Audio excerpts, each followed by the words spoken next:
अस्सलामुअलैकुम वरहमतुल्लाहि वबरकातुहू। नाज़रीन, इस्तक़बाल है फ़िक्र ख़बर स्टूडियो में।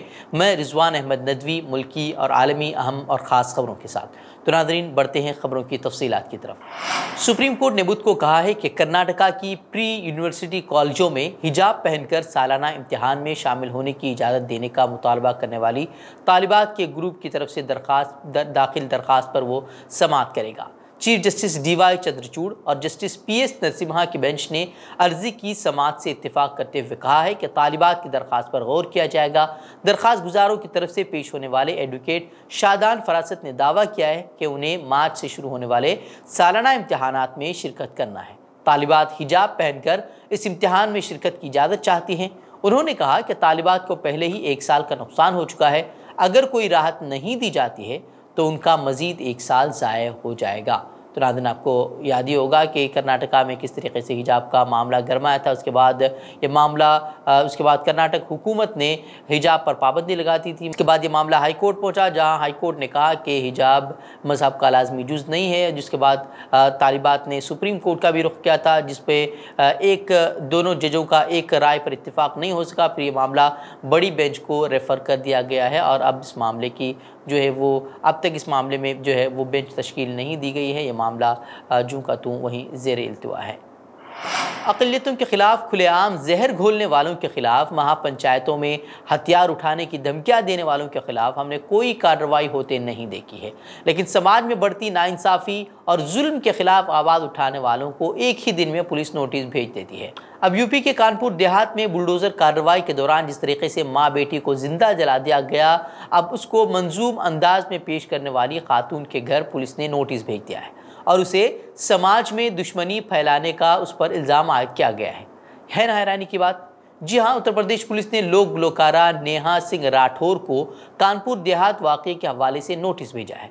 पुलिस ने नेहा से गाने के बोल और गाने की सदाकत के बारे में पूछगछ की है। उस पर नेहा ने अब ट्वीट किया है और कहा कि अब उन्हें मिर्ची लग गई है। लोक गुलकारा नेहा सिंह राठौर ने कहा कि मैं एक गुलकारा हूँ, मैं आम लोगों की बात करती हूँ। अगर यूपी में बीजेपी की हुकूमत है तो मैं SP से ही सवाल नहीं करूँगी। पुलिस पहले मेरे ससुराल गई, फिर कल रात 8 बजे आई। मेरे शौहर को तालिबे इल्म बनकर फ़ोन किया गया और झूठ बोला गया। तकरीबन 6 से 7 पुलिस एहलकार उनके घर पहुँचे और उससे वो उनके घर वाले भी उससे परेशान हो गए हैं। इस तरह की बातें उन्होंने कही। वहीं समाजवादी पार्टी के सरबराह अखिलेश यादव समेत कई लोग उनकी हिमायत में अब आगे आए हैं और उन्होंने इस कार्रवाई पर सवाल खड़े किए हैं। ख्याल रहे कि पुलिस ने नेहा सिंह राठौर को यूपी में काबा गाने पर नोटिस जारी किया है। पुलिस का इल्ज़ाम है कि नेहा के गाने से समाज में दुश्मनी फैलने का अंदेशा है। जुनैद और नासिर कत्ल केस में रुकने पार्लिमान इमरान प्रतापगढ़ी ने मुतासरा ख़ानदान से मुलाकात की और ताज़ियत का इजहार किया। साथ ही इस वाक़े को हरियाणा हुकूमत और पुलिस की नाकामी भी करार दिया। उन्होंने कहा कि यह वाक़या मुल्क के आइन पर धब्बा है। वैसे हम लोग सभी जानते हैं कि किस तरीके से जुनैद और नासिर का कत्ल किया गया। दूसरी जानिब राजस्थान पुलिस मोनू की गिरफ्तारी के लिए हरियाणा के मनेसर गांव पहुंची थी, लेकिन वहां गांव वालों की मुखालफत का उन्हें सामना करना पड़ा है। वहीं कातिलों को बचाने के लिए वहां महापंचायत भी मुनाकिद की गई और पुलिस को खुलेआम धमकी दी गई कि अगर कोई पुलिस एहलकार मोनू मनेसर के घर छापा मारने के लिए जाएगा तो वो अपने पैरों पर वापस नहीं पहुंच पाएगा। इस तरह की बातें वो खुलेआम की गई और उसकी वीडियो वो अब वायरल हो रही है। इतना ही नहीं बल्कि कातिलों की हिमायत में बड़ी तादाद ने जमा होकर सड़क जाम भी किया और ये भी कहा गया है कि मोनू का केस लड़ने के लिए फंड भी बनाया जाएगा। प्रकरण के अंदर अगर राजस्थान पुलिस ने हमारे साथियों को, उनके परिवार को परेशान किया तो ये स्पष्ट सुन ले कि वो राजस्थान पुलिस इस मामले में आएगी तो अपने पांव से, लेकिन वापस अपने पांव से नहीं जा पाएगी। दिलचस्प बात आपको बता दें कि अब हरियाणा पुलिस ने राजस्थान पुलिस पर ही केस दर्ज कर लिया है कि उन्होंने एक मुलजिम के घर पर छापामारी के दौरान हामिला खातून से बदसलूकी की। 19 फरवरी को राजस्थान पुलिस ने इसकात हमल के इल्जामात को मुस्तरद करते हुए दावा किया था कि वो कभी पंडित के घर में दाखिल नहीं हुए थे।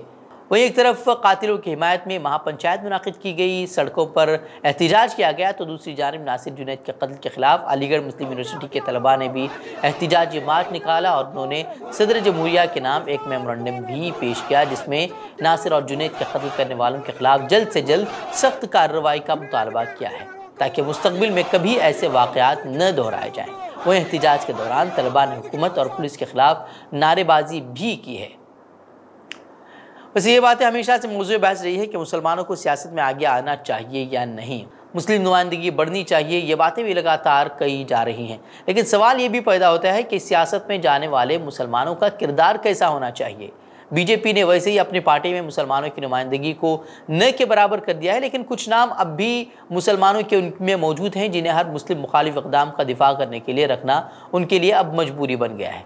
यकसा सिविल कोड का शोशा क्यों छोड़ा जा रहा है और उसके पीछे आरएसएस बीजेपी के क्या मकासद हैं, हर कोई जानता है, उसकी वजाहत की कोई ज़रूरत नहीं है। लेकिन अब केरल के गवर्नर आरिफ मोहम्मद खान ने मंगल के रोज़ कहा कि यकसा सिविल कोड तमाम बरादरियों को यकसा इंसाफ फराहम करने का आइनी मकसद है। उन्होंने कहा कि यकसा सिविल कोड के ताल्लुक से गलत बयानिया जारी किया जा रहा है कि उसे अपनाने से हमारे मजहबी रसूमात में दखलंदाजी होगी या दूसरे मज़ाहिब का वजूद ख़तरे में पड़ जाएगा। उन्होंने कहा कि यकसा सिविल कोड के दफ़ात मुख्तलिफ बरादरियों से ताल्लुक़ रखने वाली ख़वातीन को मसावी इंसाफ फराहम करती हैं।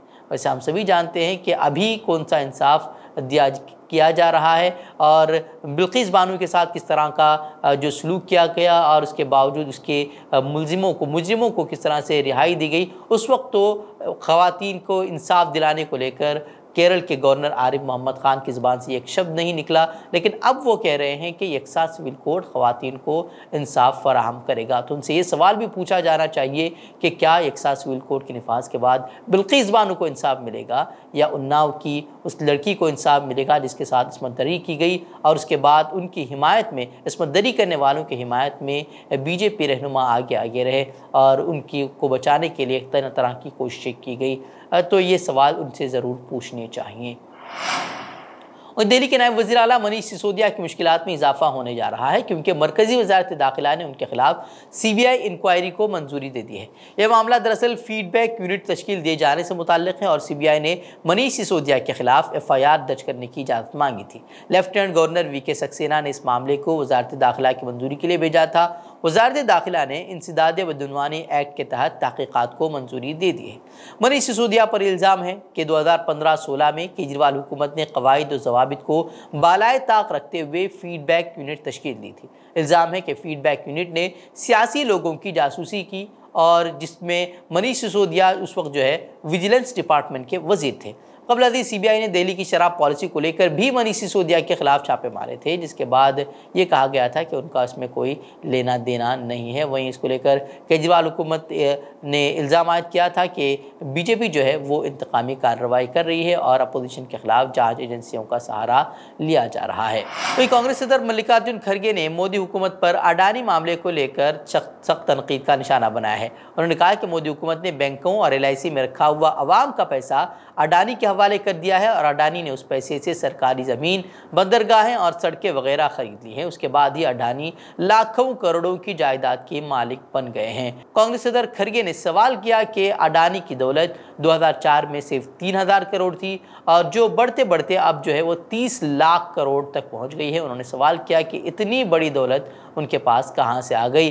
उन्होंने कहा कि LIC बैंकों में रखे हमारे पैसे अडानी को दिए गए और उस पैसे से उन्होंने तमाम चीज़ें ख़रीद ली और ये तमाम जो पैसे हैं उन्होंने कहा कि 82,000 करोड़ रुपए का कर्ज सिर्फ एक शख्स को दिया गया, किसी मजदूर या किसी और को इसमें से कोई पैसे नहीं दिए गए, सिर्फ अडानी को 82,000 करोड़ रुपए दिए गए। इस तरह की बातें उन्होंने कही। उन्होंने मोदी हुकूमत पर इल्ज़ाम लगाया कि अडानी को आगे बढ़ाने में उनका ही किरदार है। और तमिलनाडु में RSS के रोड मार्च को लेकर हुकूमत और RSS में तनाज़े के दरमियान तमिलनाडु हुकूमत ने मद्रास हाई कोर्ट के हुक्म को चैलेंज करते हुए सुप्रीम कोर्ट से रुजू किया है। हाई कोर्ट ने अपने हुक्म में रियासत में राष्ट्रीय स्वयंसेवक RSS के जरिए किए जाने वाले रूट मार्च पर सिंगल जज की तरफ से आयद शराइत को नज़रअंदाज कर दिया था।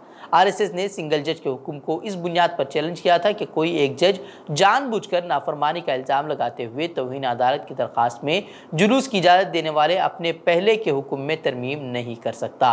रिपोर्ट के मुताबिक हाई कोर्ट में जस्टिस R महादेवन और जस्टिस मोहम्मद शफीक की बेंच ने जुमे को एक हुक्म जारी किया जिसमें RSS को दोबारा तयशुदा तारीखों पर तमिलनाडु में अपना रूट मार्च करने की इजाज़त देते हुए कहा कि सेहतमंद जमहूरियत के लिए एहतिजाज भी ज़रूरी है।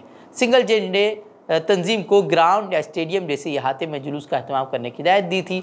अदालत ने शुरका को यह भी हिदायत दी थी कि वो कोई लाठी, डंडा या हथियार साथ न लाएं जिससे किसी को नुकसान पहुंच सकता है।